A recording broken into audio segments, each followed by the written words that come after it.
কচু পাকোড়া বানাবো। আমি কচু গুলো নিয়েছি, এখন আমি কেটে নিব। কিভাবে আমি কাটি সেগুলো আপনাদের দেখাবো। কিন্তু এই যে এরকম বেশি চিকন হলে কিন্তু এটা বেশি ভালো হবে না।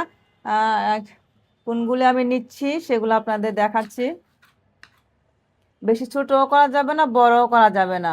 দর্শক, কচু কাটার সময় যদি হাত চুলকায় তাহলে হাতে কিন্তু লবণ লাগিয়ে নেবেন, তাহলে হাতটা খুব বেশি একটা চুলকাবে না। তো আমি যে লবণ হাতে লাগিয়ে নিয়েছি, আমার কিন্তু হাত একটু চুলকাচ্ছে না এখনো। একটু সাবধানে কাটতে হবে।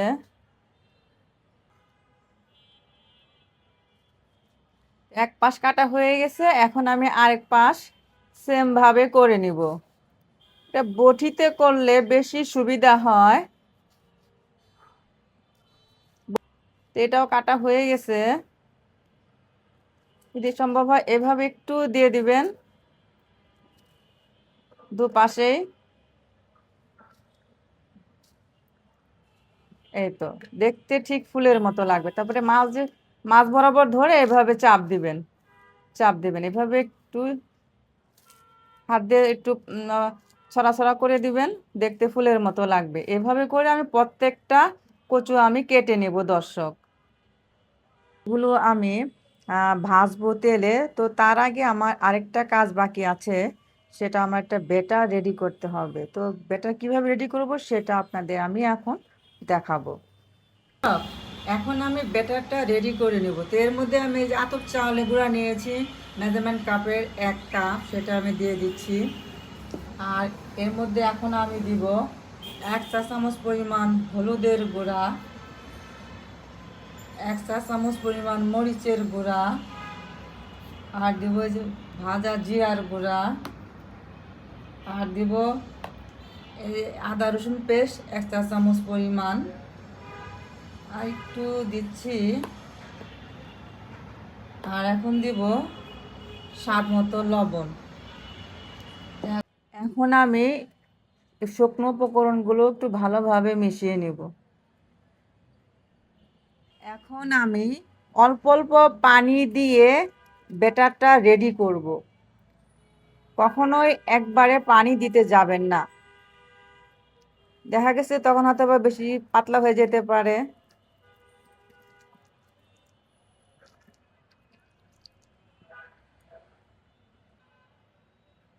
এই তো আমার ব্যাটার রেডি প্রায়। আপনারা এরকম হুইসিং দিয়ে ব্যাটারটা তৈরি করে নেবেন, তাহলে কোনো দলা থাকবে না। তো আমার ব্যাটার রেডি, আমি এখন ভাজা শুরু করব। এভাবে করে আমি ব্যাটারে ভরিয়ে নিচ্ছি।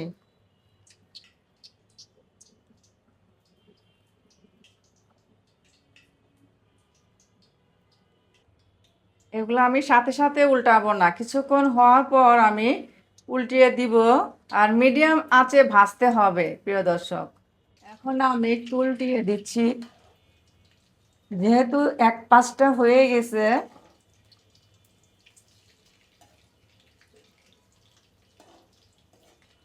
এটা হবে নিচে আরেকটু। এটা এখন আর উল্টাচ্ছি না, পরে আপনাদের মাঝে আবার আসছে। এগুলো এই যে ব্রাউন কালার হয়ে আসছে, আর এই যে কেমন একটু এই মুচমুচে হয়েছে। তো তখন আমাকে বুঝে নিতে হবে যে এটা ভাজা হয়ে গেছে, আমাকে উঠিয়ে নিতে হবে। এখন আমি উঠিয়ে নেব এগুলা, একটা স্ট্যান্ডারের উপর রাখবো যাতে তেলগুলি নিচে পড়ে যায়। আপনারা কোনো একটা কিছুর উপর টিস্যু রেখে তারপরে ভাজা পোড়া গলা উঠিয়ে নেবে, তাহলে তেল চুষে নেবে টিস্যু। এখন আমি বাকিগুলিও ভেজে নিচ্ছি।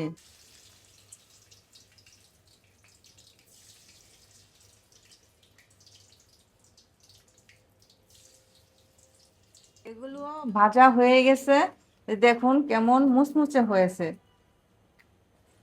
গরম গরম আমার কচুর মুচমুচে পাকোড়া ঘরোয়া উপকরণে খুব সহজে তৈরি করে ফেললাম। এই পাকোড়াটি খেতে অনেক মজা।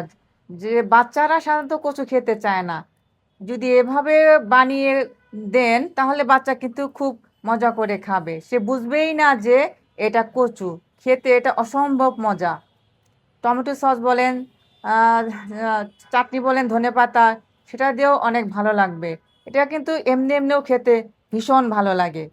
এই যে আপনাদের দেখাচ্ছি কেমন কেমন মুসমুস করছে, এই দেখুন। এই যে যদি এই চালের গুঁড়ার পরিমাণটা ঠিক মতো হয় তাহলে আপনার কিন্তু একটু মুসমুসে ভালো হবে। খেতে অসম্ভব মজা।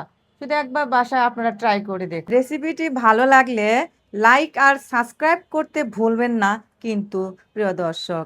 তো আজ এ পর্যন্তই। সবাই ভালো থাকবেন। সবাইকে ধন্যবাদ। আসসালামু আলাইকুম।